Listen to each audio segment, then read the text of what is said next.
O calor escaldante do sertão baiano castigava a pele de Maria José enquanto ela caminhava pela estrada de terra, arrastando uma mala velha de papelão amarrada com barbante. Seus dois filhos, Pedro de 8 anos e Luzia de 6, seguiam atrás exaustos.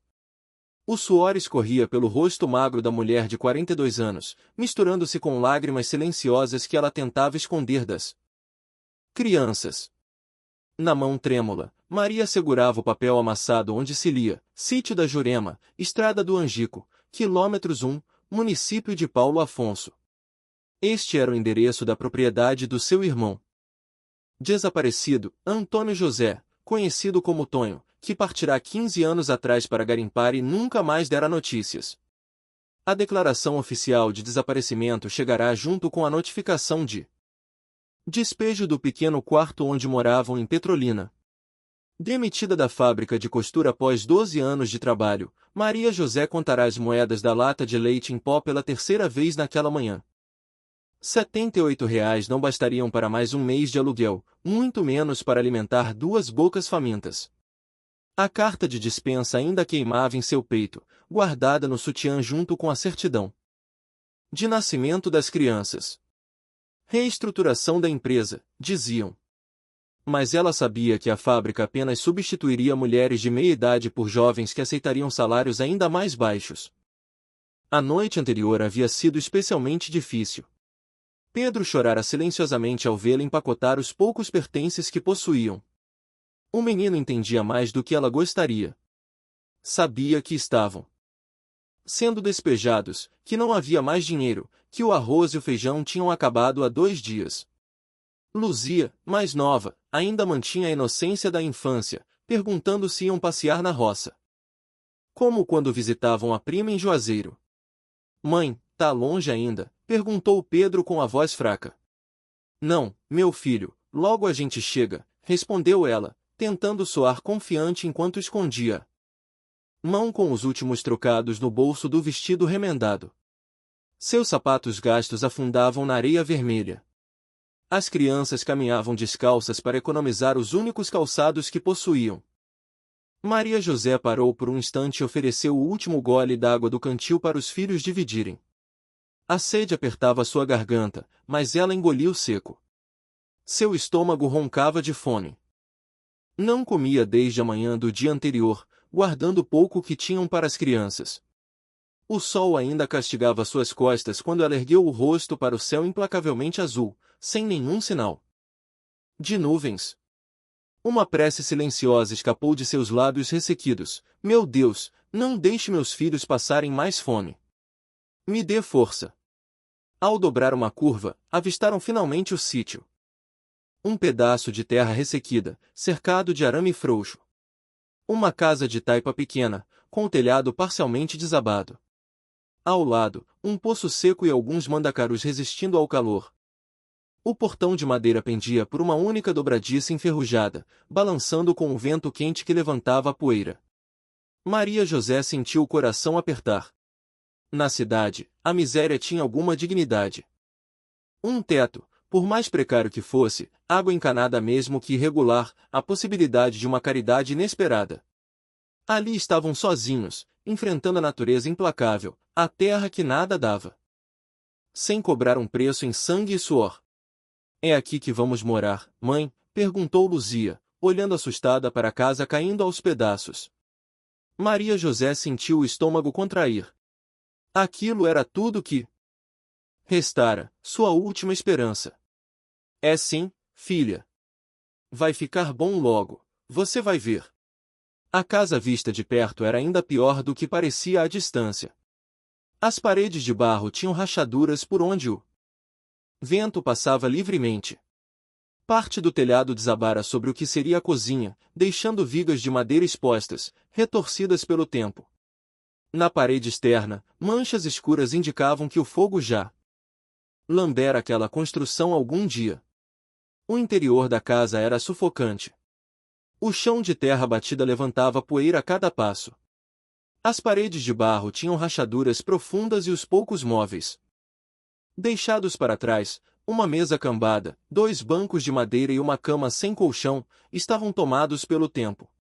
Teias de aranha decoravam os cantos e o cheiro de mofo misturava-se com o de terra seca. No canto, um fogão a lenha improvisado com pedras era a única estrutura para cozinhar.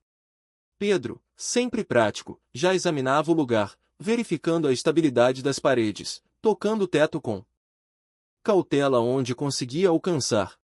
A gente pode consertar, mãe, disse ele tentando animar. Aquela palha ali dá para cobrir o buraco do teto. Maria José sorriu, o coração apertado com a maturidade forçada do filho. Aos 8 anos, ele já pensava como um homem, assumindo responsabilidades que não deveria precisar. Luzia encontrou no canto da sala um sapo pequeno que saltou assustado com a presença humana. Olha, mãe, tem bicho aqui dentro. Tem, minha filha. A gente vai ter que limpar tudo, respondeu Maria José passando a mão pelo rosto suado. Vamos começar arrumando um cantinho para a gente dormir hoje. Amanhã a gente vê o resto. Com uma vassoura improvisada que fizeram amarrando palha seca em um galho, limparam um canto da sala. Maria José estendeu o único lençol que trouxeram sobre o chão de terra batida, seria a cama dos três. Enquanto trabalhavam, ela tentava não pensar na longa noite que teriam pela frente, no calor sufocante, nos insetos, na fome que já corroía seus estômagos. Ao entardecer, saíram para explorar o terreno. No quintal, encontraram alguns pés de palma e umbuzeiros com poucos frutos. Maria José colheu o que conseguiu. Lavou com a pouca água que restava no cantil e dividiu entre os filhos. O sabor azedo do umbu fez Luzia fazer careta, mas a menina comeu sem reclamar, consciente, mesmo tão pequena, de que não havia alternativa. A noite chegou rápido, trazendo um frio inesperado que contrastava com o calor do dia. Sem energia elétrica, a escuridão era quase total, quebrada apenas pela luz fraca da lua que entrava pelas frestas do teto. Maria José encontrou um lampião velho em um canto, mas sem querosene era apenas mais um objeto inútil. Naquela noite, deitada sobre o vestido estendido no chão com os filhos encolhidos contra seu corpo, Maria José olhava para o teto irregular. A fome rugia em seu estômago, mas ela tentava ignorar. Pedro havia pedido comida 3 vezes antes de dormir. E tudo o que ela pudera oferecer foi a promessa de que amanhã seria melhor, uma mentira que ela mesma mal conseguia acreditar. Luzia adormeceu rapidamente, exausta da caminhada, mas Pedro permaneceu acordado, os olhos brilhando na escuridão. Mãe, o pai não vai nos achar aqui, né? Sussurrou ele. A pergunta pegou Maria José de surpresa. Fazia anos que o ex-marido não dava notícias. Desde que abandonara a família quando Luzia tinha apenas 6 meses. Um homem violento, que bebia demais e trabalhava de menos, desaparecera após uma discussão particularmente violenta, levando os poucos valores que tinham em casa. Não, filho, ele não vai nos achar aqui, ela acariciou o cabelo do menino. Descansa agora. Amanhã a gente tem muito trabalho. Enquanto a lua iluminava as paredes através das frestas, Maria percebeu algo estranho. Marcações, símbolos desenhados com carvão nas paredes de barro, números, setas e letras que não faziam sentido imediato. Por um momento, ela se perguntou se o irmão teria enlouquecido na solidão daquele lugar esquecido por Deus. Levantou-se com cuidado para não acordar as crianças e se aproximou da parede. Na penumbra, conseguia distinguir sequências de números, desenhos rudimentares que pareciam indicar locais, e palavras soltas como água, mantimentos, documentos. Em um canto, um desenho mais elaborado mostrava o que parecia ser um mapa da propriedade com X marcando pontos específicos. Um arrepio percorreu sua espinha, apesar do calor que ainda emana das paredes de taipa. O que seu irmão estivera fazendo ali? Por que essas marcações secretas? Será que Tonho encontrara ouro, como dizia a última carta que enviará tantos anos atrás? A luz da manhã a despertou, entrando implacável pelas frestas do teto. Maria José sentiu o corpo dolorido do chão duro, a boca seca de sede. As crianças ainda dormiam, pequenos corpos encolhidos em posições desconfortáveis. Ela se levantou em silêncio, tentando não acordá-los. Cada minuto de sono era um minuto sem sentir fome. Do lado de fora, o sol já castigava a terra. O calor seria inclemente. Maria José observava a propriedade sob a luz do dia, um terreno irregular com aproximadamente 1 hectare, cercado por arame farpado frouxo e oxidado em vários pontos. Ao longe, via as terras vizinhas, igualmente secas, algumas com pequenas casas semelhantes à sua. O dia amanheceu com o canto distante de um galo. As crianças ainda dormiam exaustas da caminhada quando ela se levantou em silêncio e foi examinar a propriedade. O quintal estava tomado pelo mato alto e espinhoso. A cerca de arame tinha vários buracos. Ao fundo, um pequeno barracão de madeira parecia prestes a desabar. Dentro dele encontrou ferramentas enferrujadas, uma enxada quebrada, uma pá e uma picareta. No canto, um saco de estopa vazio com manchas escuras. O barracão guardava o cheiro de terra e metal velho. As paredes de madeira apodrecida deixavam entrar faixas de luz que iluminavam a poeira suspensa no ar. Ao mexer nas ferramentas, Maria José notou que, apesar da aparência, elas estavam relativamente bem conservadas. O irmão devia usá-las com frequência. A picareta tinha o cabo gasto, moldado pelo uso constante, e a pá mostrava sinais de ter cavado muito mais do que seria necessário para um pequeno agricultor. Em um canto mais escuro, atrás de tábuas empilhadas, ela encontrou algo que parecia um diário velho, as folhas amareladas pelo tempo, a capa de couro rachada pela secura.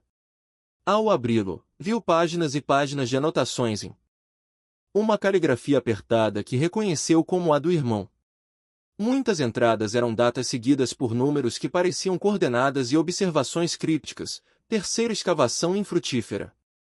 Informação parece precisa, mas localização errada. Vizinho perguntou sobre barulho noturno. Preciso ser mais cuidadoso. Maria José folheou o diário com crescente perplexidade. Seu irmão parecia obcecado com algo, mencionando documentos, gravações e provas. Uma entrada em particular chamou sua atenção. Coronel D voltou à região. Preciso transferir o material para o esconderijo B. Não confio nos homens que o acompanham. O poço era sua maior preocupação. Sem água não sobreviveriam nenhuma semana. Maria José puxou a corda, mas o balde subiu vazio, apenas com terra no fundo. Mãe, a voz de Pedro rompeu o silêncio. Tô com fome. O menino apareceu na porta, os cabelos desgrenhados, os olhos fundos refletindo a fome de dias. Atrás dele, Luzia apareceu esfregando os olhos inchados de sono, a barriga saliente contra o vestido surrado, não o tipo de barriga de criança bem alimentada, mas o inchaço característico da desnutrição crônica que Maria José reconhecia das famílias mais pobres da periferia. Maria José sentiu o coração apertar, escondeu rapidamente o diário entre as roupas e voltou para os filhos. Vou procurar algo para a gente comer, filho. Ela caminhou pelo terreno procurando alguma planta comestível. Encontrou um pé de palma e alguns umbuzeiros no fundo do terreno. Com a faca velha que trouxera na mala, cortou alguns pedaços de palma e colheu umbus ainda verdes. Também encontrou um pé de maxixe selvagem com alguns frutos pequenos e espinhentos. Enquanto preparava o alimento improvisado numa lata velha que encontrara, Maria José notou que Pedro examinava curioso as marcações na parede. Que é isso aqui, mãe? Não sei, filho. Seu tio Tonho que escreveu. Pedro seguiu com o dedo índice o contorno de um dos desenhos, fascinado pela complexidade do que via. Parece um mapa, disse o menino, seguindo com o dedo as linhas que conectavam os números. Maria José se aproximou, olhando com mais atenção. As marcações formavam linhas que apontavam para direções específicas, com números que poderiam ser distâncias ou coordenadas. No centro, um círculo com uma cruz e a palavra raiz escrita em letras tortas. É como um tesouro, mãe, exclamou Pedro, os olhos brilhando com uma animação que ela não via há semanas. A gente podia procurar Não é brincadeira, Pedro. Maria José tentou manter o tom sério, mas era difícil diante do entusiasmo do filho. Seu tio devia estar marcando lugares para plantar ou cavar poços. Luzia, que estivera quieta, aproximou-se com algo na mão. Olha o que eu achei, mãe. Era uma pequena cruz de madeira entalhada à mão com as iniciais TJS, Antônio José Santos, gravadas na base. A menina a encontrara caída atrás da porta, parcialmente coberta por poeira e teias de aranha. Maria José pegou o objeto com reverência. Era o tipo de cruz que os sertanejos costumavam usar para marcar locais importantes, nascentes, sepulturas, lugares de promessas. Seu irmão não era um homem particularmente religioso. Por que teria feito aquilo? Depois de alimentar as crianças com a pouca comida que conseguirá improvisar. Maria José pegou a pá enferrujada e começou a cavar ao redor da casa, procurando o poço artesiano que o documento da prefeitura mencionava existir na propriedade. O sol castigava suas costas e suas mãos, acostumadas com a agulha e o tecido, logo estavam em carne viva. Pedro insistiu em ajudar, manejando a pequena enxada com determinação impressionante para uma criança. Luzia ficou à sombra rala de um arbusto, brincando com pedrinhas coloridas que encontrara. De vez em quando, olhava para a mãe e o irmão trabalhando e perguntava se já acharam água. O suor escorria pelo rosto de Maria José, ensopando a frente da blusa. A sede era quase insuportável agora. Os últimos goles da água do cantil foram dados às crianças horas atrás. Seus braços tremiam de exaustão, mas ela continuava cavando, movida pelo puro desespero de quem sabe que sem água não há vida. Mãe, olha, gritou Pedro de repente, apontando para um besouro grande que emergia da terra revolvida. Dizem que onde tem besouro desses tem água perto. Maria José não sabia se era verdade, mas agarrou-se a essa esperança, intensificou os esforços naquele ponto e, após mais meia hora de trabalho, a terra começou a ficar mais escura, levemente úmida. Água, mãe, exclamou Pedro, pulando de alegria. Não era exatamente um poço, mas um veio de água que corria sob a superfície. Cavando mais um pouco, conseguiram criar uma pequena poça de água barrenta. Não era ideal, mas após deixá-la descansar e decantar, teriam pelo menos o suficiente para matar a sede. Após horas de trabalho sem sucesso, ela se sentou exausta sob a sombra rala de um juazeiro. Foi quando percebeu que os números na parede poderiam ser passos. Levantando-se com dificuldade, decidiu testar a teoria. Posicionando-se onde o círculo com a cruz estava marcado na parede, contou os passos na direção indicada pela primeira seta. 27 passos depois, chegou próximo a uma velha árvore morta. Não havia nada visível ali, mas o chão soou oco quando batido com a pá. Com as últimas energias, Maria José começou a cavar. A uns 30 centímetros de profundidade, a pá bateu em algo duro. Não era rocha, mas madeira, uma tampa de madeira escura com um cadeado enferrujado.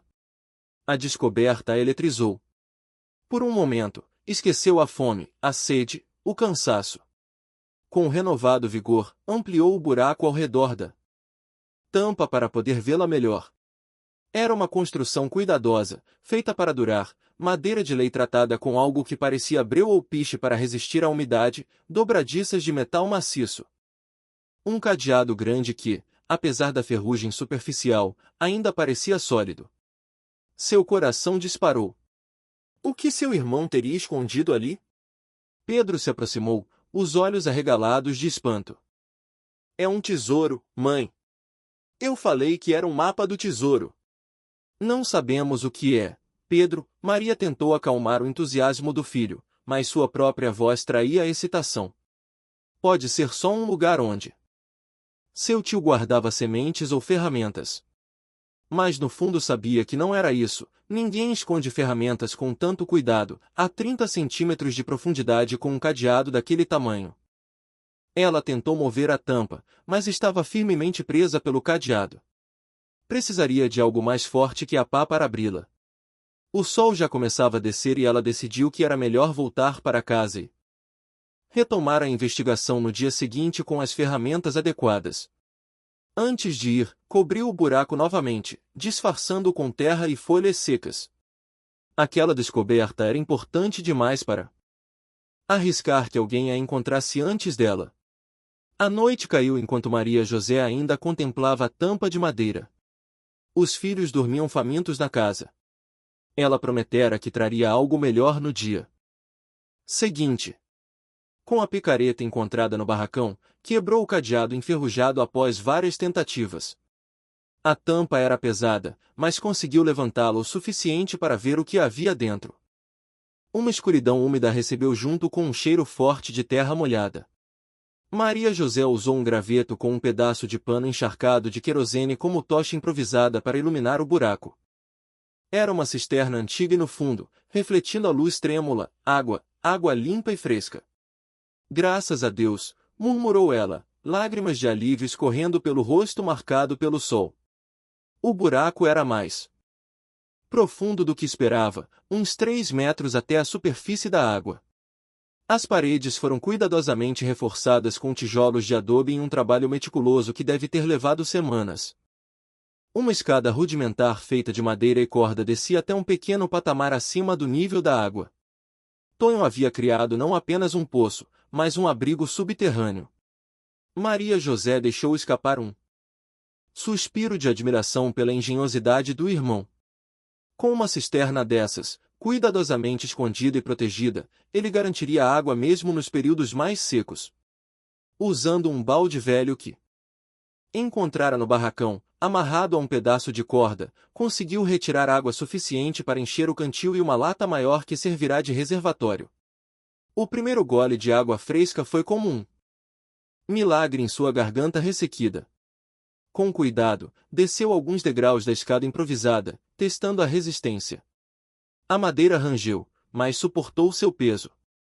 Ao chegar no pequeno patamar, sua tocha revelou algo que não esperava: prateleiras esculpidas na própria parede de terra batida, cobertas por lonas plásticas protegendo seu conteúdo. Sob as lonas descobriu latas seladas contendo farinha, feijão, rapadura e outros alimentos não perecíveis. Estavam lá há anos, mas foram tão bem preservados que muitos ainda eram aproveitáveis.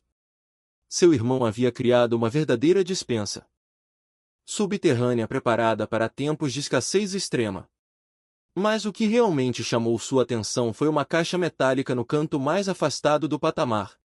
Diferente das latas de mantimentos, esta possuía uma fechadura mais sofisticada. Maria José decidiu levá-la para examinar na superfície junto com parte dos alimentos que encontrara. De volta à casa, com as crianças ainda adormecidas, colocou água para ferver em uma lata, usando galhos secos como combustível. O aroma do café que encontrou nas provisões logo preencheu o ambiente. Para a primeira refeição decente em dias, preparou um mingau de farinha com rapadura. O som e o cheiro da comida despertaram Pedro e Luzia, que apareceram na porta da cozinha improvisada com os olhos arregalados. "Tem comida, mãe?" perguntou Pedro incrédulo. "Tem sim, meu filho." Maria José sorriu, sentindo uma pontada de esperança pela primeira vez desde que chegaram. "O tio Tonho deixou muita coisa guardada para nós." Enquanto as crianças devoravam o mingau com uma avidez que partia seu coração, Maria José examinava a caixa metálica que encontrara. Era feita de aço, pesada, com uma fechadura que resistia às suas tentativas de abri-la. Dentro, algo se movia quando ela sacudia, produzindo um ruído seco de metal contra metal. A cisterna era apenas o começo.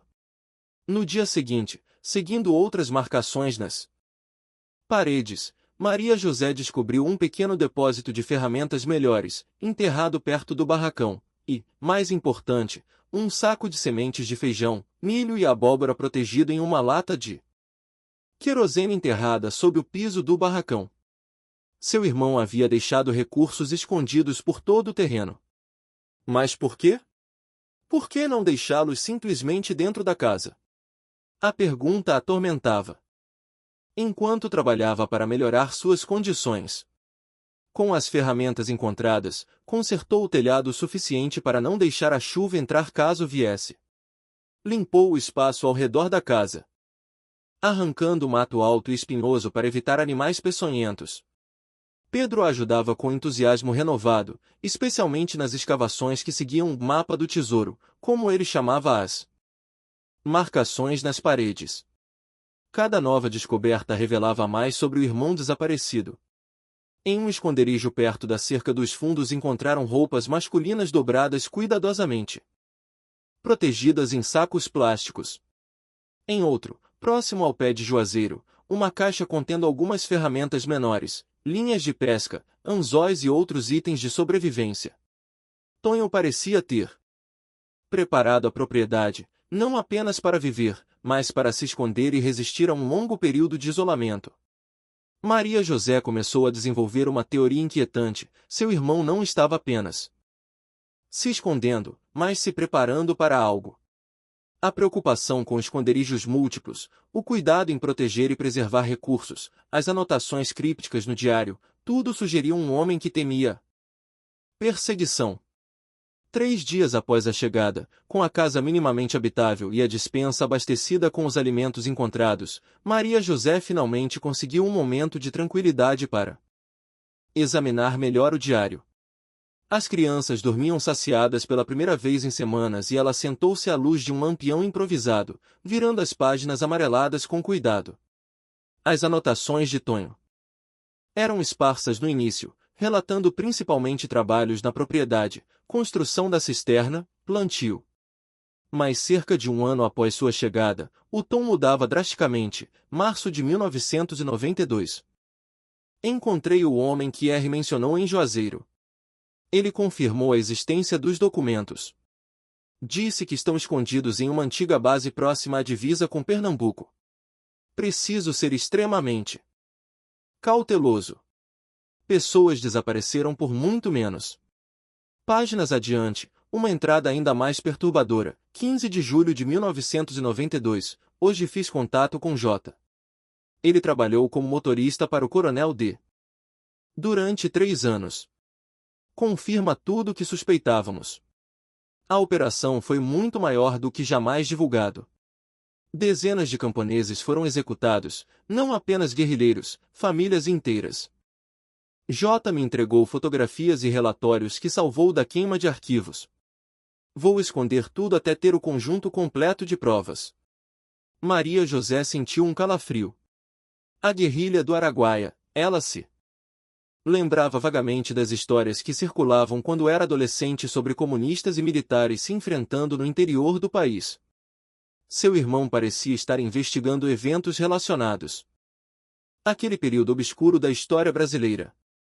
Enquanto plantava as sementes em um pequeno pedaço de terra próximo à cisterna, foi surpreendida por um homem idoso que se aproximava pelo caminho. A senhora deve ser a irmã de Tonho, disse ele, ajustando o chapéu de palha gasto. Sou Zé Pequeno, vizinho da próxima propriedade. Era um homem curvado pelos anos e pelo trabalho duro. A pele curtida pelo sol, profundas rugas marcando o rosto magro. Apesar da aparência frágil, seus olhos eram vivos e perspicazes, observando Maria José com intensidade. Maria José o cumprimentou com desconfiança. O senhor conheceu meu irmão? Conheci sim. Homem reservado. Vivia cavando buracos à noite.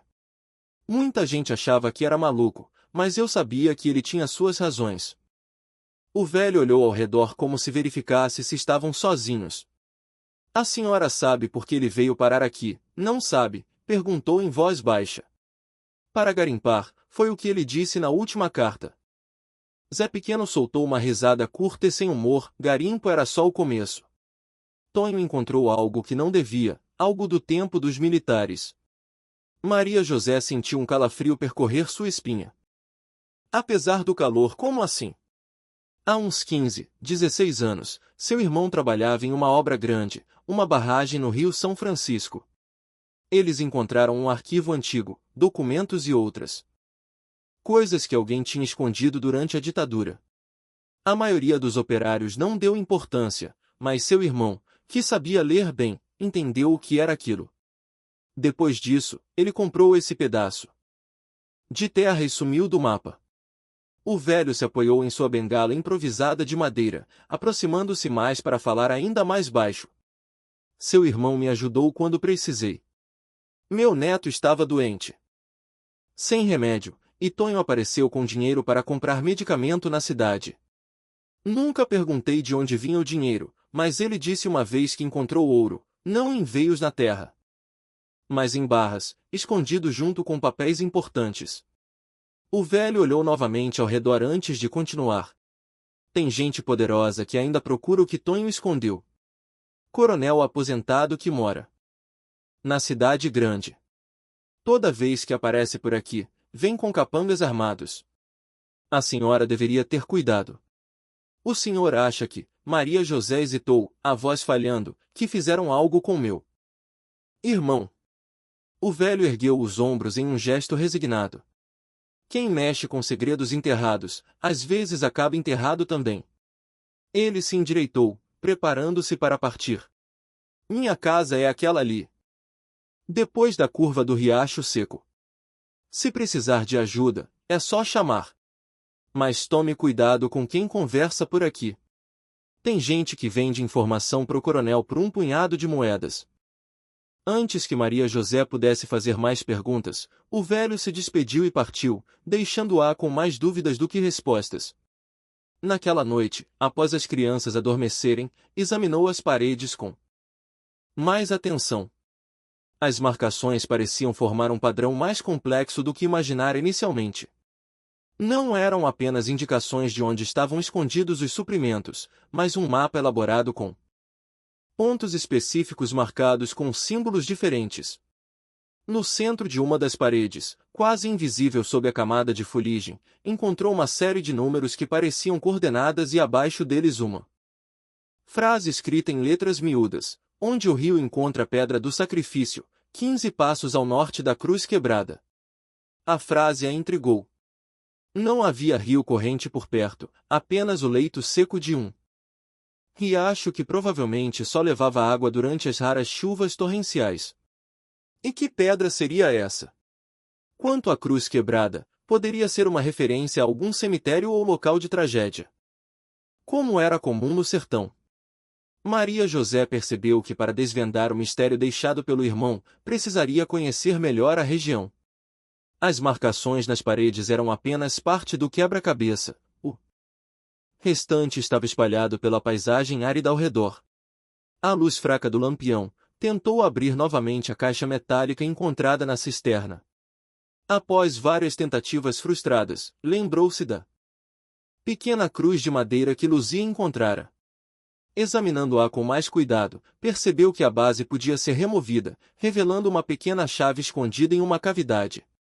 Com mãos trêmulas, inseriu a chave na fechadura da caixa. Encaixou perfeitamente. Ao girar, o mecanismo cedeu com um clique satisfatório.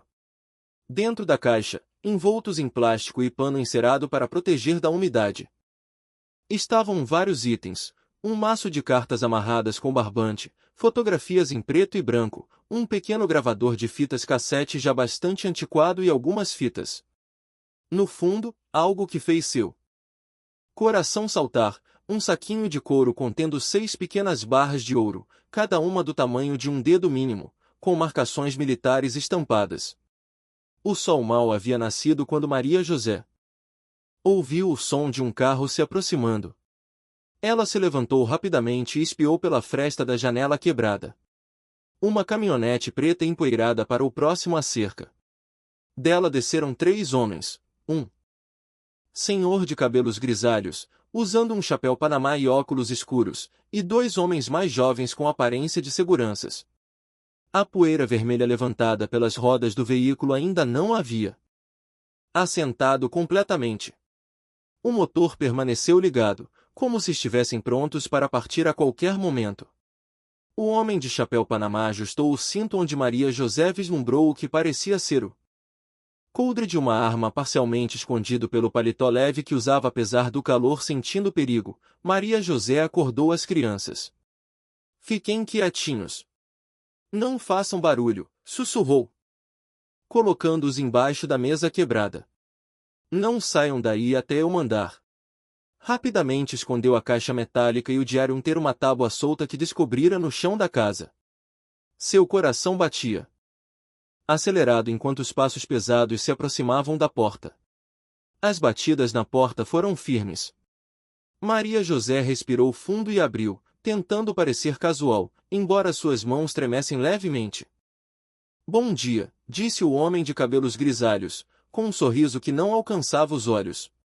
Sou o Coronel Juvenal Dantas. A senhora deve ser Maria José, irmã de Antônio. Era um homem alto, de porte imponente, apesar da idade que os cabelos grisalhos denunciavam. Devia ter uns 60 e poucos anos, mas mantinha a postura ereta e o físico de alguém habituado à disciplina militar. Seu rosto bronzeado tinha cicatrizes sutis próximas ao maxilar, e seus olhos eram frios e calculistas, examinando Maria José como se avaliasse uma mercadoria. O coração dela acelerou. Era exatamente o homem que Zé Pequeno havia mencionado. Sim, sou eu. Em que posso ajudar? Soube que a senhora herdou esta propriedade. Vim fazer uma oferta. 15.000 reais pelo terreno. Pagamento à vista. Maria José hesitou. Era uma quantia que jamais tivera nas mãos, suficiente para recomeçar em outro lugar com mais conforto para as crianças. Por um breve momento, imaginou o que poderia fazer com aquele dinheiro: alugar uma casa decente na cidade, comprar roupas novas para as crianças, talvez até uma máquina de costura para voltar a trabalhar de forma independente. É muita gentileza. Mas acabamos de chegar. Não penso em vender. O sorriso do coronel desapareceu como uma máscara removida, revelando a frieza que Maria José suspeitava existir por trás da cordialidade inicial. A senhora não entende. Este lugar não vale nada. Terra infértil, casa caindo aos pedaços. É uma oferta generosa. Seus olhos percorreram o interior da casa, detendo-se momentaneamente nos pontos onde Maria José havia tentado disfarçar as marcações nas paredes com uma camada fresca de barro. Mesmo assim, pretendo ficar. O olhar do homem endureceu. Ele deu um passo à frente, invadindo o espaço pessoal de Maria José, que resistiu ao impulso de recuar. Seu irmão e eu tínhamos um acordo. Ele me devia algo importante. Se a senhora decidir ficar, herdará também os problemas dele. A ameaça velada pairou no ar. Maria José pensou nas crianças escondidas à mesa, em tudo que descobrira nos últimos dias, no destino incerto do irmão. Manteve o olhar firme, embora sentisse as pernas trêmulas. Não sei de nenhum acordo, coronel. Esta terra era do meu irmão e agora é minha. Por direito. O coronel virou-se para ir embora. Mas antes de entrar no carro acrescentou: vou dar um tempo para a senhora pensar melhor. Volto em 3 dias para buscar sua resposta. Sugiro que seja sensata. Ele fez um gesto breve para seus homens, que lançaram olhares ameaçadores antes de seguirem o patrão até a caminhonete. Quando a caminhonete partiu, Maria José sentiu as pernas fraquejarem. Ela não tinha dúvidas de que aquela visita estava relacionada com o que seu irmão havia escondido. Pedro e Luzia saíram devagar de seu esconderijo. O menino abraçou a mãe pela cintura, os olhos grandes e assustados. Quem era aquele homem, mãe? Alguém que quer comprar nossa terra, filho. Ela acariciou os cabelos do menino, tentando transmitir uma segurança que não sentia. Mas não se preocupe, não vamos sair daqui. Luzia, sempre mais sensível, começou a chorar silenciosamente. Ele é mau, mãe. Eu vi nos olhos dele. Maria José se ajoelhou para ficar na altura da filha, limpando suas lágrimas com o polegar. Ninguém vai nos fazer mal, meu amor. Eu prometo. Mas mesmo enquanto pronunciava essas palavras, sabia que era uma promessa difícil de cumprir.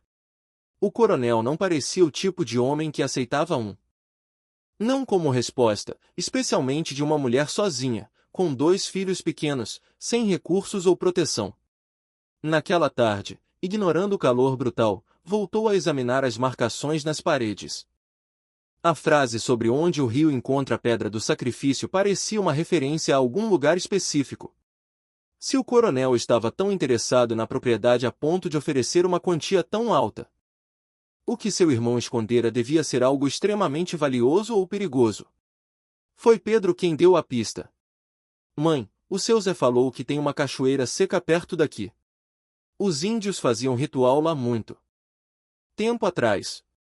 Maria José olhou para o filho surpresa. Quando o seu Zé contou isso? Ontem, quando ele passou e a senhora estava consertando o telhado, ele me mostrou um caminho lá atrás. Disse que seguindo a trilha dos coqueiros tortos, a gente chega lá. Um local de ritual indígena, uma pedra do sacrifício, poderia ser a referência que seu irmão deixará nas anotações. Maria José decidiu investigar, deixando as crianças com Dona Ana, uma mulher de poucas palavras, mas olhar bondoso que vivia numa casinha a meio quilômetro dali. Seguiu a trilha que Pedro mencionara, levando consigo apenas uma garrafa d'água e a picareta. A trilha era quase invisível para olhos destreinados, marcada apenas por pequenos montes de pedras ocasionais que serviam como balizas. O sol já começava a inclinar-se no horizonte, lançando sombras alongadas através da vegetação ressequida.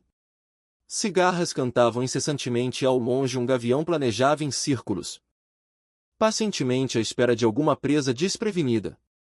Após quase uma hora de caminhada o sol escaldante, chegou a um leito de rio seco, com grandes formações rochosas. Uma delas se destacava. Uma pedra plana com marcações antigas entalhadas em sua superfície, semelhantes a símbolos que lembravam figuras humanas estilizadas, animais e círculos concêntricos, a pedra do sacrifício. O local exalava uma atmosfera quase sobrenatural. Mesmo seco há anos, o leito do rio mantinha um clima diferente do resto da caatinga, como se guardasse memória da água que um dia correrá ali. Algumas plantas mais resistentes cresciam entre as pedras e o silêncio era mais profundo que no restante da região. Seguindo as instruções da parede, caminhou 15 passos ao norte de uma cruz de pedra quebrada próxima à margem. O local parecia inalterado há décadas, coberto por vegetação seca e pedregulhos. Uma formação rochosa natural havia sido trabalhada para formar uma cruz. Mas o topo estava quebrado, provavelmente pela ação do tempo e das intempéries. Com a picareta, Maria José começou a cavar. O solo era duro, mas ela persistiu, suas mãos calejadas sangrando novamente. Com o esforço. A cada golpe da ferramenta, pensava no irmão realizando o mesmo trabalho anos antes, escondendo algo que considerava importante o suficiente para elaborar todo um sistema de pistas. Esconderijos. A uns 40 centímetros de profundidade, a ferramenta bateu em algo sólido. O som metálico reverberou pelo leito seco do rio. Removendo mais terra, encontrou uma caixa de metal do tamanho de uma caixa de sapatos selada com um cadeado menor. A caixa estava enferrujada nas bordas, mas o cadeado parecia em bom estado, protegido por uma cobertura de cera que seu irmão provavelmente aplicara. Olhando ao redor para certificar-se de que estava sozinha, Maria José quebrou o cadeado com a picareta. O som do metal cedendo pareceu estranhamente alto no silêncio do lugar, como se a própria natureza contivesse a respiração. Dentro da caixa, protegidos por plástico, havia documentos antigos, relatórios militares com carimbo de confidencial, fotografias em preto e branco de homens fardados ao lado de civis amarrados e uma lista de nomes com a palavra eliminados carimbada em vermelho. Os papéis amarelados estavam cuidadosamente organizados por data. Cada maço protegido individualmente contra a umidade. Com mãos trêmulas, Maria José examinou as fotografias. Mostravam principalmente homens e mulheres de aparência simples, camponeses em sua maioria, alguns com sinais evidentes de maus tratos. Em algumas, oficiais militares apareciam ao lado sorridentes, como caçadores posando com troféus. Uma náusea subiu à sua garganta ao perceber o que estava vendo, registros de atrocidades que jamais haviam sido divulgadas. Entre os documentos, relatórios operacionais descreviam em linguagem fria e burocrática a neutralização de elementos Subversivos na região do Araguaia. Números, locais, nomes dos responsáveis, tudo meticulosamente documentado, como se fosse uma operação militar legítima e não um massacre de civis desarmados. Mas o que realmente fez seu sangue gelar foi encontrar o nome de seu irmão em outro documento. Informante Antônio José Santos, codinome Jurema, contato com o grupo guerrilheiro, setor norte. Araguaia. Junto ao documento, uma fotografia mostrava seu irmão, muito mais jovem, ao lado de pessoas que pareciam camponeses, todos armados com espingardas rudimentares. A revelação a atingiu como um golpe físico. Seu irmão não era apenas um garimpeiro que acidentalmente descobrira segredos militares. Ele era ativamente envolvido com a resistência à ditadura, um informante, talvez até mesmo um guerrilheiro. Outra pasta continha o que pareciam ser transcrições de depoimentos, relatos de sobreviventes, detalhando execuções em massa, tortura sistemática, desaparecimentos forçados. Alguns estavam assinados apenas com iniciais ou codinomes, provavelmente para proteger a identidade das testemunhas. Um deles, assinado como J, detalhava operações de um tal Coronel D. Seria o mesmo Coronel Dantas que agora pressionava para vender a propriedade? O sol começava a se pôr quando Maria José enterrou novamente a caixa, marcando o local com pedras dispostas de forma específica. Sua mente fervilhava. Seu irmão não era apenas um garimpeiro, ele fora um informante de guerrilheiros durante a ditadura militar e posteriormente havia coletado provas de crimes cometidos por militares na região. E se o coronel estivesse procurando aqueles documentos, seriam provas de crimes que poderiam incriminá-lo mesmo tantos anos depois? A lei de anistia havia perdoado crimes políticos, mas execuções sumárias de civis desarmados poderiam ser classificadas como crimes contra a humanidade, que não prescrevem. No caminho de volta, Maria José refletia sobre o que descobrira e sobre as decisões que teria que tomar. Sua prioridade eram os filhos e sua segurança, mas agora carregava também o legado do irmão, a verdade que ele havia arriscado e possivelmente perdido a vida para preservar.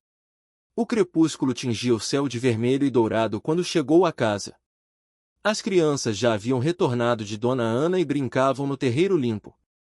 Pedro correu ao seu encontro. Mãe, a Dona Ana deu comida pra gente, feijão com farinha e até um pedaço de carne seca. Maria José sorriu, agradecida pela bondade da vizinha. Talvez pudesse confiar nela. Pedir conselhos sobre a região e seus habitantes. Precisaria de aliados se quisesse enfrentar o coronel, ou simplesmente sobreviver naquela terra hostil. De volta à casa, com as crianças já dormindo, Maria José examinava as outras marcações nas paredes. Elas indicavam mais pontos de escavação espalhados não apenas em sua propriedade, mas em locais específicos da região. Seu irmão havia dispersado as evidências, talvez para protegê-las, ou a si mesmo.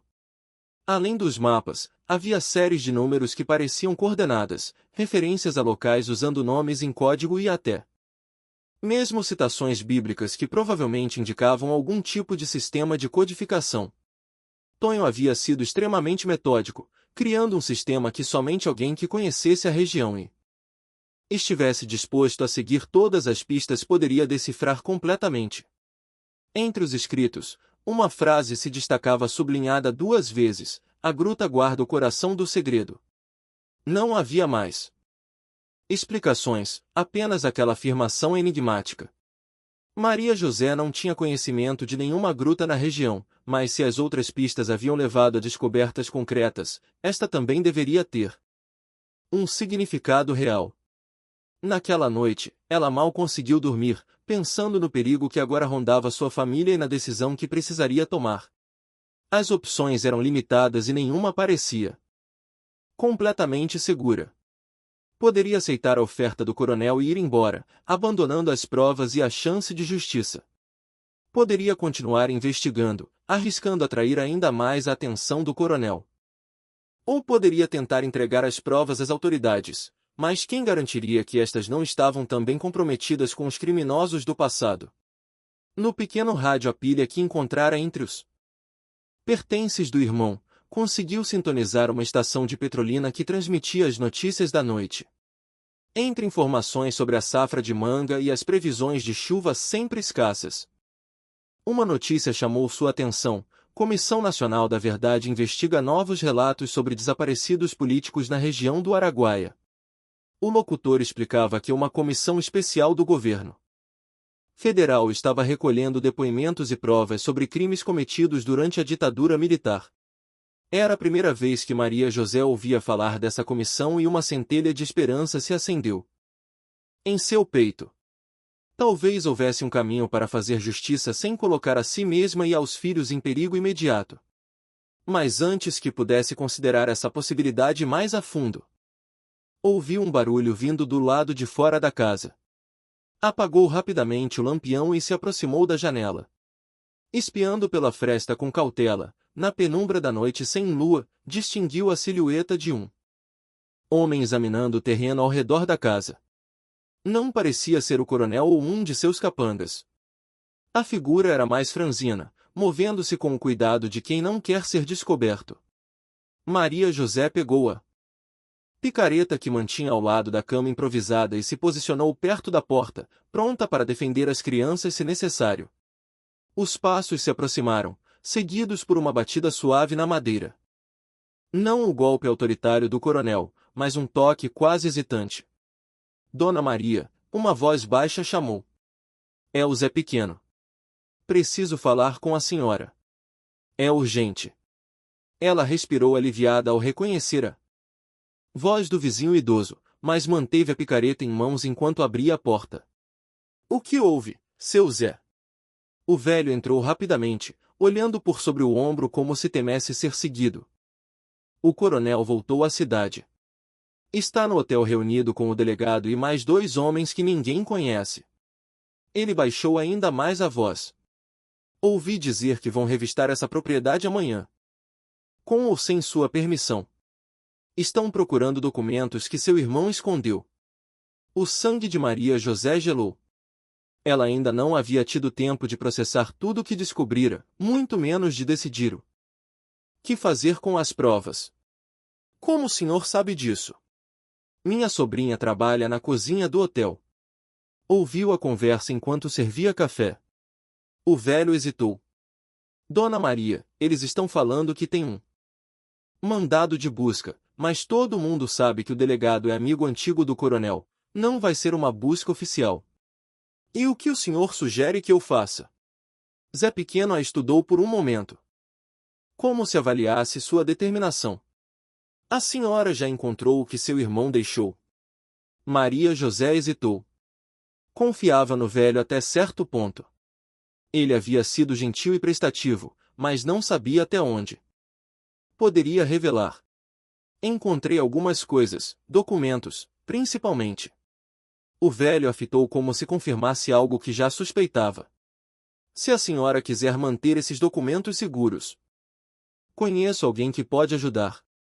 Uma professora de Recife que vem aqui pesquisar as comunidades indígenas antigas.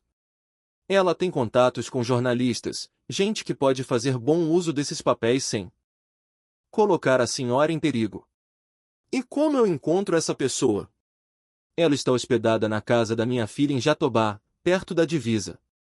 Posso levar a senhora até lá amanhã cedo, antes que o coronel e seus homens apareçam. Maria José refletiu sobre a oferta. Seria sensato confiar naquele homem que mal conhecia? Mas que escolha tinha? Se o coronel viesse com um suposto mandado de busca, revistaria cada centímetro da propriedade até encontrar o que procurava. Preciso levar meus filhos. Não posso deixá-los aqui. Claro. Passo com a carroça ao amanhecer. Não leve nada além do necessário e dos documentos. Quanto menos bagagem, melhor. Depois que o velho partiu, Maria José passou horas acordada, preparando-se para a fuga temporária. Reuniu os documentos mais importantes que encontrara, incluindo as fotografias incriminadoras e a lista de eliminados. Separou roupas básicas para as crianças e para si mesma, um pouco de comida e água. O ouro decidiu deixar escondido. Era muito arriscado carregá-lo e poderia levantar suspeitas desnecessárias. Na manhã seguinte, o céu amanheceu nublado, prenúncio de uma rara chuva no sertão. Maria José acordou antes do sol nascer, o corpo tenso de apreensão. Havia dormido pouco, alternando entre vigiar a estrada e checar os documentos que separara. Acordou as crianças gentilmente, explicando em voz baixa que fariam uma pequena viagem. Mas e nossas coisas, mãe? Perguntou Luzia, esfregando os olhos sonolentos. Voltaremos logo, filha. Leve só o que for mais importante para você. A menina agarrou uma boneca de pano surrada, única lembrança de tempos melhores. Pedro, mais pragmático, ajudou a embrulhar a comida que levariam. O rangido da carroça anunciou a chegada de Zé Pequeno. O velho viera pontualmente, como prometera. O rosto enrugado contraído em preocupação. Precisamos partir agora. Vi movimento estranho na estrada principal, sussurrou ele enquanto ajudava a acomodar as crianças ter uma lona, escondendo-as de olhares curiosos. Maria José lançou um último olhar para a casa precária que, mesmo em tão pouco tempo, já considerava seu lar. Entre as sombras do amanhecer, teve a impressão de ver a silhueta do irmão na porta, como um guardião silencioso abençoando sua partida. Embarcaram na carroça de Zé Pequeno e seguiram para Jatobá por uma trilha secundária, evitando a estrada principal. O céu escurecia a cada minuto, com nuvens pesadas que prometiam água. Para o sertanejo, a chuva era sempre um bom presságio, pensou Maria José, esperando que fosse um sinal favorável para a sua arriscada jornada. A carroça avançava lentamente pelo terreno acidentado. Pedro, inquieto como sempre, esticava o pescoço constantemente para observar a paisagem, apesar das recomendações da mãe para ficar abaixado. Foi durante uma dessas espiadelas que ele avistou algo que chamou sua atenção. Mãe, olha aquela pedra grande, parece uma boca de caverna. Maria José olhou na direção apontada e sentiu seu coração acelerar. Entre afloramentos rochosos, uma abertura escura se revelava. Poderia ser a gruta mencionada nas anotações do irmão. Seu Zé, o senhor conhece aquela gruta? Perguntou Maria José, a voz traindo sua excitação. O velho desacelerou a carroça, puxando as rédeas do burro magro que os transportava. Seus olhos enrugados estreitaram-se contra a claridade, examinando a formação rochosa com expressão cautelosa. Conhecer, conheço, mas dizem que é mal assombrada. Ninguém vai lá desde que seu irmão sumiu. Um silêncio pesado seguiu suas palavras. O vento soprou mais forte, trazendo o cheiro de terra molhada. Os primeiros pingos de chuva começaram a cair, grossos e espaçados, marcando a poeira do caminho com pequenas crateras escuras. Assombrada como? Perguntou Pedro, os olhos brilhando com uma mistura de medo e fascínio infantil. Dizem que se ouve vozes lá dentro, sussurros e gemidos, respondeu Zé Pequeno, baixando a voz. Seu Tonho foi visto entrando lá várias vezes nos meses antes de sumir. Depois que ele desapareceu, alguns homens da cidade vieram, reviraram tudo, mas saíram de mãos vazias. Desde então, ninguém mais teve coragem de entrar. Uma conexão imediata se formou na mente de Maria José. As marcações nas paredes, a frase sublinhada sobre o coração do segredo, tudo apontava para aquele lugar. Não eram assombrações que mantinham os locais afastados, mas o medo plantado propositalmente pelo coronel e seus homens. Precisamos ir até lá antes de seguir viagem, disse ela com firmeza. Já descendo da carroça. Dona Maria, tá chovendo agora e a professora espera a gente, protestou Zé Pequeno. É perigoso. Mais perigoso é deixar a verdade enterrada, respondeu ela. Se o coronel e seus homens estão na minha casa, é porque não encontraram o que procuravam. E se não encontraram é porque está aqui. Luzia começou a chorar baixinho, assustada com a ideia de entrar na caverna escura. Maria José a abraçou firmemente. Vai ficar tudo bem, meu amor. Mamãe só precisa ver uma coisa rapidinho. Improvisando tochas com galhos secos enrolados em pedaços de pano.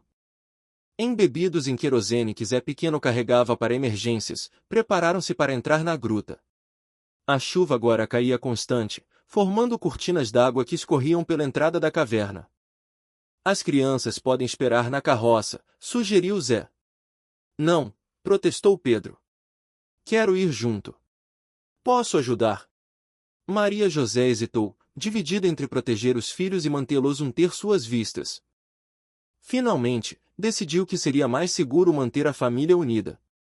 A gruta era úmida e escura, mais fria que o exterior, apesar do calor habitual do sertão. O chão irregular estava coberto de pequenas pedras, e em alguns pontos, lama acumulada de infiltrações. O teto baixava em certos trechos, obrigando-os a se curvarem para avançar. Maria José seguia à frente, a tocha erguida, iluminando o caminho sinuoso. Pedro vinha logo atrás, os olhos arregalados, segurando Luzia pela mão. Zé Pequeno fechava a fila, murmurando preces antigas que aprenderá na infância. Usando as tochas improvisadas, adentraram a cavidade. O som da chuva foi ficando para trás, substituído pelo gotejamento constante da água que se infiltrava pelas rachaduras do teto rochoso. O cheiro de terra molhada misturava-se com outro mais antigo, de mofo e minerais. Após contornarem várias formações rochosas, chegaram a uma câmara mais ampla. O teto se elevava, formando uma abóbada natural, onde morcegos se abrigavam, agitando-se inquietos com a presença dos invasores. As paredes exibiam veios minerais que refletiam a luz das tochas, cintilando como estrelas subterrâneas. Maria José sentiu que encontraram coração do segredo mencionado pelo irmão, algo na disposição da caverna, na maneira como certos blocos de pedra pareciam organizados de forma não natural, sugeria intervenção humana. Esperem aqui, instruiu, avançando sozinha para explorar um corredor lateral mais estreito. O corredor se estreitava tanto que Maria José precisou virar-se de lado para avançar, a tocha erguida acima da cabeça, iluminando o caminho à frente. Suas costas raspavam na parede rochosa, enquanto ela se movia lentamente, o coração batendo forte contra as costelas. A cada passo, pensava no irmão. Percorrendo o mesmo caminho sozinho, carregando seus segredos e o peso da verdade que descobrira. O ar se tornava mais denso, com um cheiro metálico que ela não conseguia identificar. Após cerca de 10 metros naquele espaço apertado, o corredor desembocou em outra câmara, menor que a primeira, mas suficientemente ampla para ficar de pé confortavelmente. Um espaço que parecia ter sido ampliado por mãos humanas, as marcas de ferramentas ainda visíveis na rocha. Ao fundo da câmara, atrás de uma formação rochosa que parecia estrategicamente colocada para ocultar o que havia além, encontrou caixas metálicas cuidadosamente organizadas. Não estavam simplesmente abandonadas, mas protegidas com lonas plásticas e dispostas sobre paletes improvisados que as mantinham afastadas do chão úmido. Seu irmão planejara cada detalhe, sabendo que os documentos precisariam resistir por anos, talvez décadas até serem descobertos. Com mãos trêmulas, Maria José removeu a lona da primeira caixa. Estava trancada, mas a mesma chave que abrirá a caixa encontrada na cisterna serviu para esta também. A fechadura cedeu com um clique metálico que ecoou nas paredes da caverna. Dentro delas, o restante do tesouro de Tonho, documentos militares originais ordenados por data, alguns tão antigos que o papel amarelara nas bordas. Relatórios de operações, mapas com marcações de locais de neutralização, listas de nomes com anotações como eliminado ou transferido para local não oficial. Havia dezenas de fitas cassete cuidadosamente etiquetadas, com datas e nomes, protegidas em sacos plásticos selados. Uma delas chamou sua atenção especialmente: Coronel J.D., Confissão, 1988. Aquilo seria uma gravação do próprio coronel? Como seu irmão conseguirá tal coisa?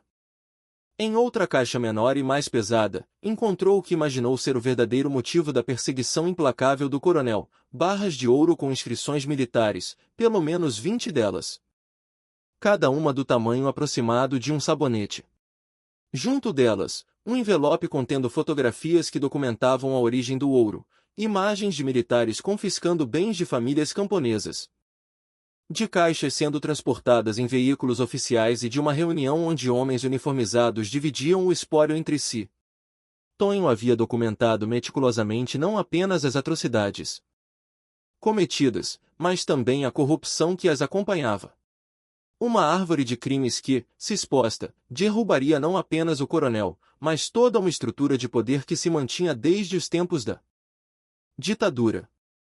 Um barulho vindo do corredor a sobressaltou.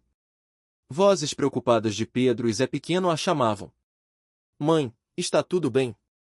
A voz do filho soava ansiosa. Estou bem, respondeu ela. Já estou voltando.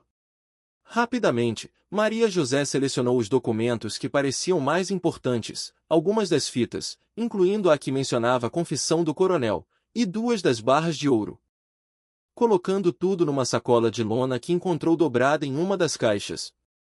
Hesitou diante do restante do ouro, pensando por um momento em levar mais, mas decidiu que já era risco suficiente. Além disso, seria impossível carregar todo aquele peso discretamente. Antes de sair, notou um envelope preso à tampa de uma das caixas. Dentro, uma carta escrita à mão com a caligrafia familiar de seu irmão, para quem encontrar estas provas. Se você está lendo isto, provavelmente estou dado como desaparecido ou morto.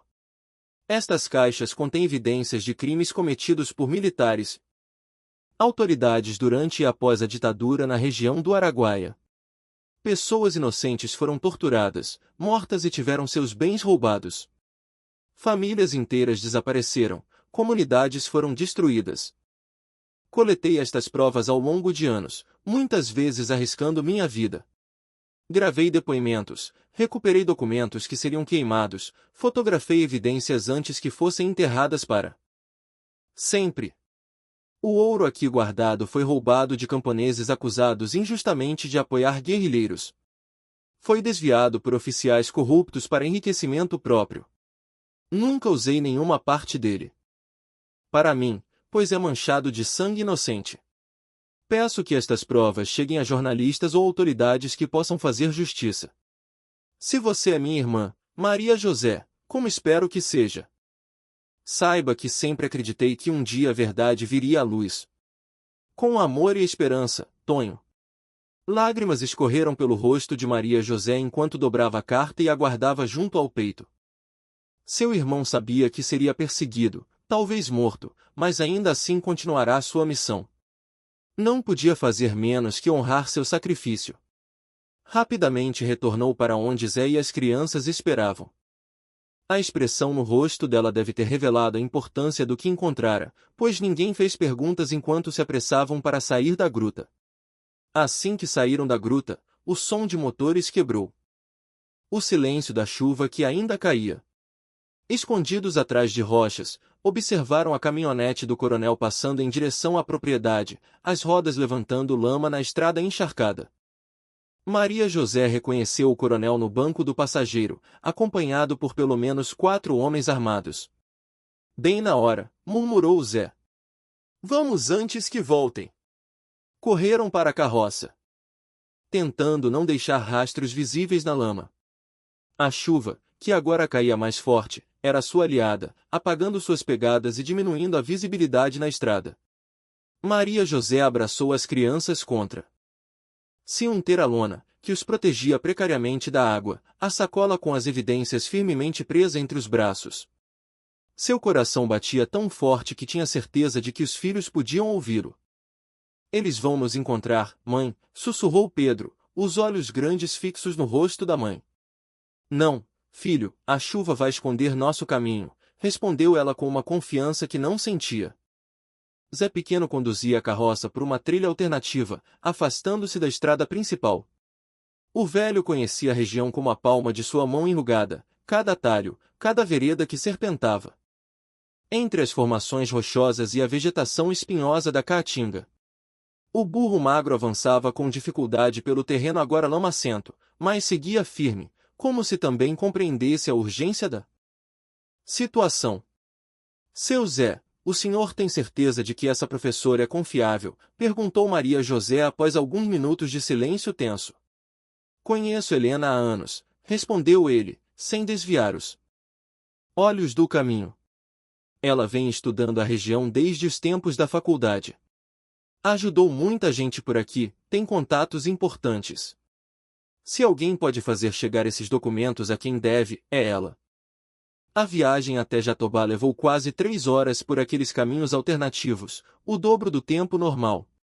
Quando finalmente chegaram à pequena cidade, a chuva havia diminuído para uma garoa constante.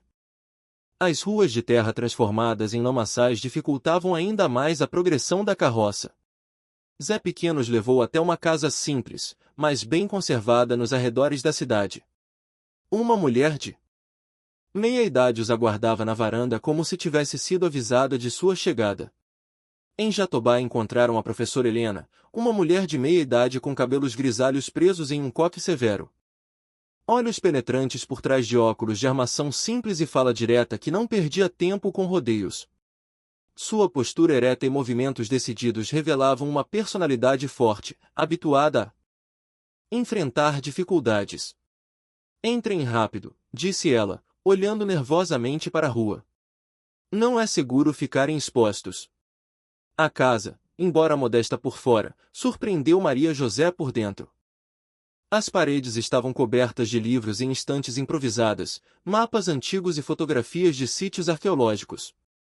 Em um canto, equipamentos que ela reconheceu como gravadores e projetores de slides. Era claramente o espaço de trabalho de uma pesquisadora séria. Helena ofereceu roupas secas para todos e preparou um café forte enquanto Maria José explicava brevemente sua situação. As crianças foram acomodadas em um quarto nos fundos, exaustas da viagem e da tensão. Quando finalmente ficaram a sós, Maria José abriu a sacola e espalhou parte dos documentos sobre a mesa da cozinha. A professora examinou os documentos com crescente assombro, ajustando os óculos várias vezes, como se não acreditasse no que estava vendo. Isso é extraordinário, disse ela. A voz ligeiramente trêmula. São provas concretas de crimes que muitos tentaram apagar da história. Posso garantir que cheguem a pessoas que saberão usá-las adequadamente. Quero justiça para meu irmão, afirmou Maria José. Mas preciso proteger meus filhos. Helena tirou os óculos e esfregou os olhos cansados antes de responder, compreendo. Tenho contatos na Comissão da Verdade e em jornais respeitados. Podemos arranjar proteção para vocês enquanto os documentos são analisados, mas devo alertá-la, uma vez que este processo comece, não haverá volta. Vidas serão destruídas. Inclusive de pessoas poderosas que farão de tudo para se proteger. Maria José pensou em tudo que havia descoberto nos últimos dias, nas ameaças do coronel, no provável destino de seu irmão. Pensou nos rostos das vítimas nas fotografias, nas famílias que nunca souberam o que aconteceu com seus entes queridos. A decisão já estava tomada desde o momento em que encontrara a carta de Tonho. A verdade precisa ser revelada, não importa o custo, disse ela com firmeza. Meu irmão deu a vida por isso. Não posso fazer menos. 3 dias depois, quando retornaram à propriedade escoltados por agentes federais, encontraram a casa revirada e parcialmente queimada. O coronel, furioso por não encontrar o que procurava, tentará apagar qualquer vestígio deixado por Tonho. A visão da pequena casa, que havia começado a considerar seu lar, agora destruída, fez o estômago de Maria José revirar. As paredes de taipa estavam enegrecidas pelo fogo, o telhado parcialmente desabado. A porta tinha sido arrancada das dobradiças e jazia quebrada no chão de terra batida. Dentro, tudo estava revirado, os poucos móveis quebrados, o chão escavado em vários pontos, as marcações nas paredes brutalmente raspadas ou cobertas com tinta preta. Luzia começou a chorar ao ver seu cantinho de brincar destruído, os poucos brinquedos improvisados que conseguirá reunir agora carbonizados. Pedro permaneceu em silêncio, o rosto pálido, os olhos fixos nos escombros, com uma maturidade dolorosa para sua idade. Um dos agentes federais, um homem de meia idade com postura militar mais olhar Gentil, aproximou-se de Maria José. Ele não vai desistir facilmente, alertou. Temos ordens de oferecer proteção, mas precisamos que a senhora colabore com depoimentos sobre tudo o que descobriu.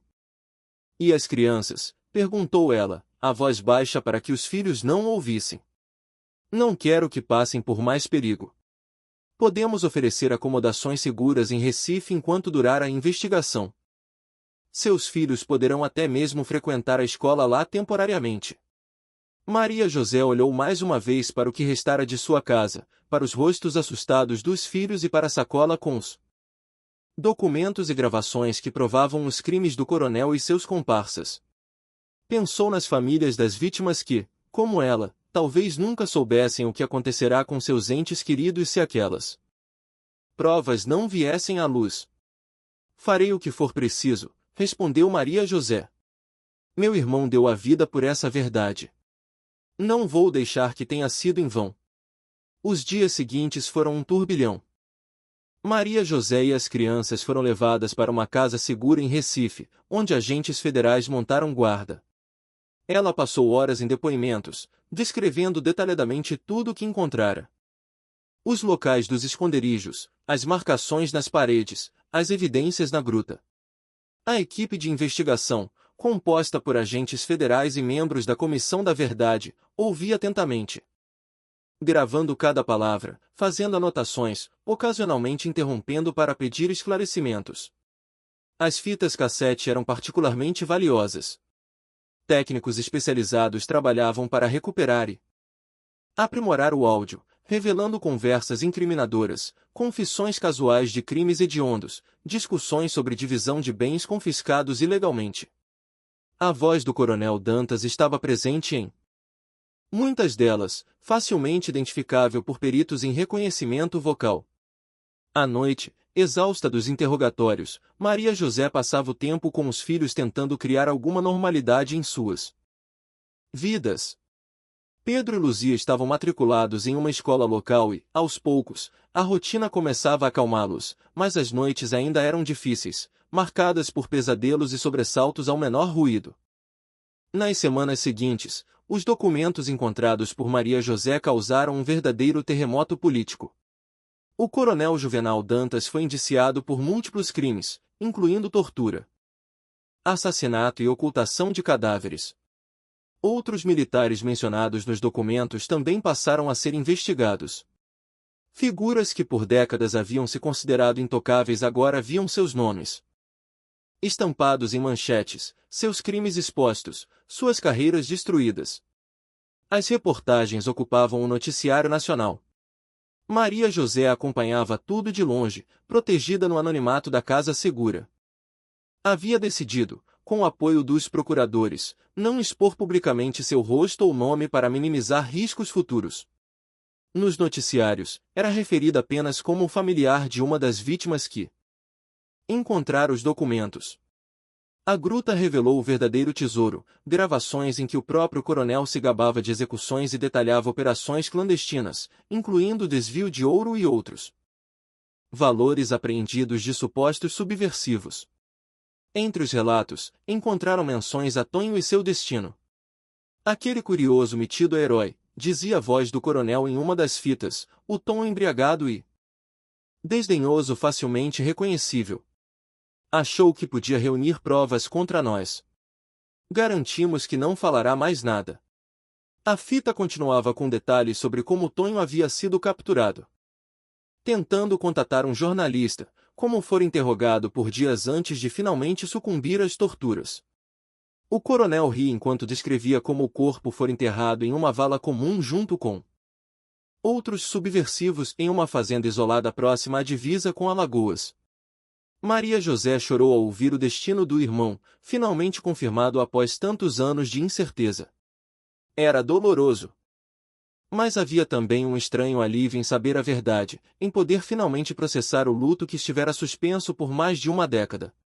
Quando a Polícia Federal foi prender o coronel, descobriram que ele havia fugido, abandonando sua mansão às pressas, levando apenas documentos pessoais e uma quantia substancial em dinheiro. Uma operação nacional foi montada para sua captura.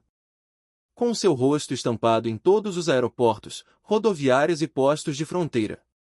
No entanto, seu motorista e homem de confiança por 20 anos foi detido e, pressionado pela possibilidade de responder como cúmplice de múltiplos homicídios, decidiu colaborar.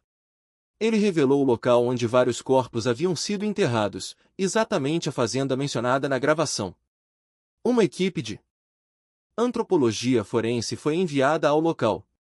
As escavações meticulosas e demoradas revelaram uma vala comum contendo restos mortais de pelo menos 12 pessoas.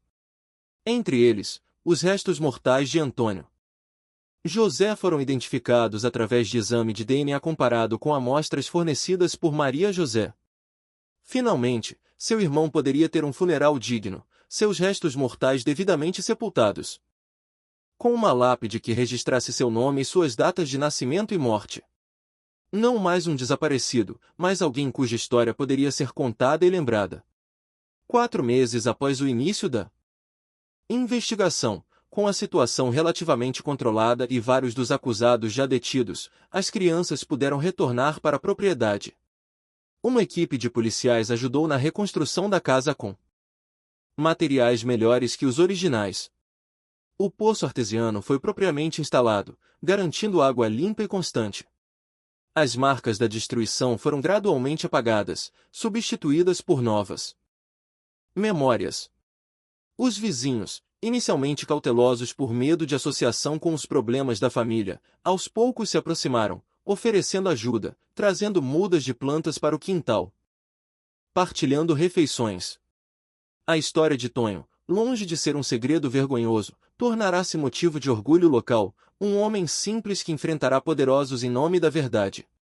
3 meses após sua chegada à propriedade do irmão, Maria José assistia à televisão com os filhos na pequena casa que agora haviam reconstruído. O noticiário mostrava a captura do coronel na fronteira com o Paraguai e sua extradição para responder pelos crimes.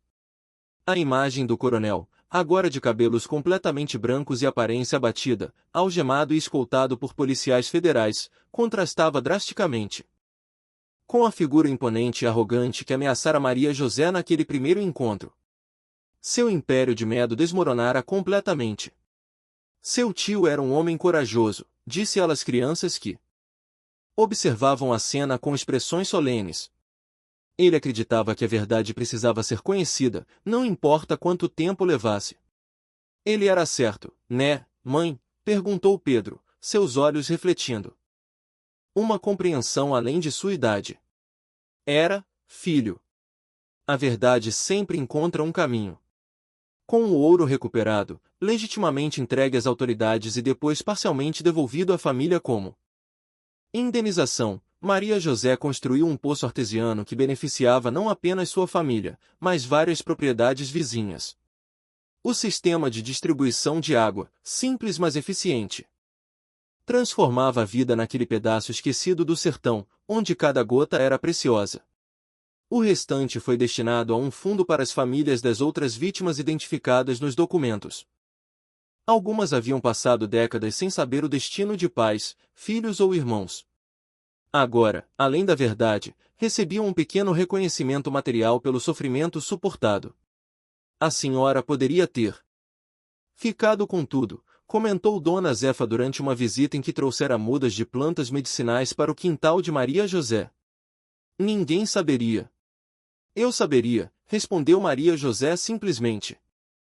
Enquanto plantavam juntas manjericão e erva-cidreira, e não conseguiria olhar nos olhos dos meus filhos, sabendo que construí nosso futuro com o sofrimento de outras famílias. A vida seguia seu curso. Pedro e Luzia frequentavam a escola local, faziam amigos, cresciam saudáveis. Maria José começara a costurar novamente, agora com uma máquina moderna comprada com parte da indenização. Criava peças bonitas que vendia na feira da cidade, estabelecendo lentamente uma clientela fiel. O pequeno sítio, antes abandonado, agora tinha uma casa simples mas sólida, com energia elétrica instalada, água corrente e até mesmo uma pequena antena parabólica no telhado, um luxo que as crianças haviam implorado para assistir desenhos animados. Uma horta produtiva fornecia vegetais Frescos e algumas galinhas ciscavam livremente pelo terreiro limpo. Crianças da vizinhança vinham brincar com Pedro e Luzia, enchendo o lugar com risos e gritos que afugentavam definitivamente os fantasmas do passado. Na frente da propriedade, uma placa simples feita por Pedro na aula de artes da escola, pintada com cores vivas e letras ligeiramente tortas, Sítio Jurema, em memória de Antônio José Santos, que acreditou que a justiça vale mais que o ouro. As investigações continuavam, expandindo-se para outros casos, outras regiões. O trabalho meticuloso de Tonho havia criado um efeito dominó, derrubando décadas de impunidade. Sua coragem inspirava outros a falar, a denunciar, a buscar justiça. Nas noites de lua cheia, quando o vento sopra suavemente entre os mandacarus, os moradores da região dizem que a alma de Tonho finalmente encontrou paz, sua missão cumprida pelas mãos da irmã, que nunca desistiu de encontrar a verdade. Dizem até que às vezes uma luz suave pode ser vista próxima à gruta, como uma sentinela eterna, protegendo os segredos que ainda aguardam ser revelados. Maria José não sabe se acredita nessas histórias, mas às vezes, quando a noite está particularmente clara e o sertão se banha em luz prateada, ela sai ao quintal e sussurra um agradecimento ao irmão, onde quer que esteja, por ter deixado um legado não de ouro, mas de coragem. Por ter confiado que ela completaria sua missão, por ter mostrado a seus filhos que, mesmo nos lugares mais áridos, a justiça pode florescer quando regada com determinação.